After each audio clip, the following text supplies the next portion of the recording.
Hello everyone, welcome back to Sunday Live Chain. Thank you so much guys for tuning in. Well guys, we are celebrating ukuthi uthando nesithembu kuyabuya ke mhla ka-25 January ku-2024. As you know ke guys ukuthi last year we didn't have uthando nesithembu kodwa ke saba ke nezingane zikaMseleko. So guys, let me just take you back ukuthi ke kwagcine kwenzakalani laphana ke kuthando nesithembu. Savala ke laphana kuthando nesithembu kwaku Makhumalo enzelwa noma ke elethelwa ke umembeso ezombeswa ke ubaba uMusa Mseleku noma ke ifamily yakwaMseleko. Into ke imangaza abantu abaningi kwakuthi ke uMakhumalo wabamema kamana kwabo wabatshela ukuthi ke uyacela ukuthi bafike. Macele wathi angisahambi anything enokwenza nje noMusa Mseleku, mina ngagcina nje kudala angisayihlangani noma bethiwa wenzani angibe ngekho lapho, so I'm not coming to Bile.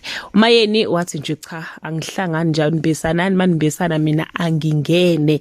So guys, abantu abaningi ke babephatheke kabi kakhulu ngokuthi uMacele athi akezi ebene umamkhulu futhi nakhona bebheka ke irelationship yakhe uMacele kanye noThobile. Base bayabona ukuthi uThobile engazi uthi kushuthi ke wenza kakhulu ngoba yena she's very supportive especially kuMacele as umamkhulu, but Macele mesethi angekazeze emcimbini kaThobile kwaba buhlungu kubantu ke abaningi. Abanye bamtshela ukuthi ke this must be the last time esubmita into engenasidingo laphana ke koMacele, akatreat umuntu ngendlela ke abamtreata ngayo. Umuntu owayekhona ke lapha ngumembeso kaThobile kwaba ke uMangwabe waseke emela ke umndeni wakwaMseleko.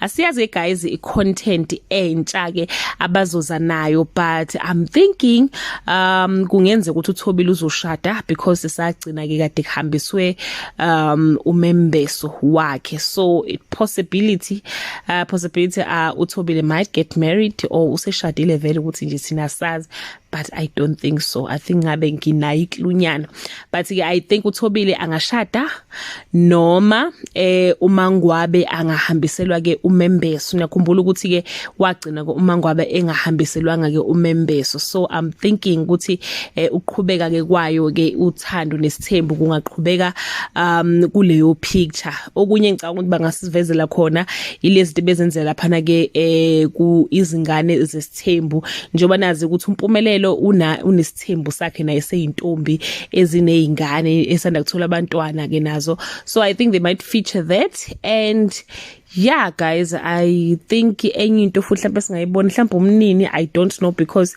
truly speaking uMusa Mseleko have been pushing so hard guys. He's been pushing so hard ukuthi singayikhohlwa leya family. He post everything. Mangidiza impukane kaMseleko, baba uMseleko will post asho ukuthi hayibonathi indiza kaMakhumalo noma indiza kaMacele, kodwa nje like he makes sure ukuthi cha we don't forget the family, like siyazi baphila ba right, like he always post ifamily yakhe, post abantwana makufika abantwana uyaposta nje uMseleko uyaposta nje umpostoli kakhulu. So guys, I think wenze nayo umsenzo oncomeka ukuthi ke asikhiphe siglued sifuna ukwazi ukuthi kwenzekalani laphana ke kwaMseleko. So I think yeah, that will be season 7. But again I'm not sure guys. Nawe ke ungakhomenta ngenzansi usho nawe ukuthi ucabanga ukuthi yini abasangayenza manje, yini enye enhla engenziwa guys beside ukuthi kushade labangashadile or kumbesi labangambesile, maybe uThobile noma ngabe ushada ngelanga eli1, we don't know. But anyway guys, do leave your comment below and share your opinion.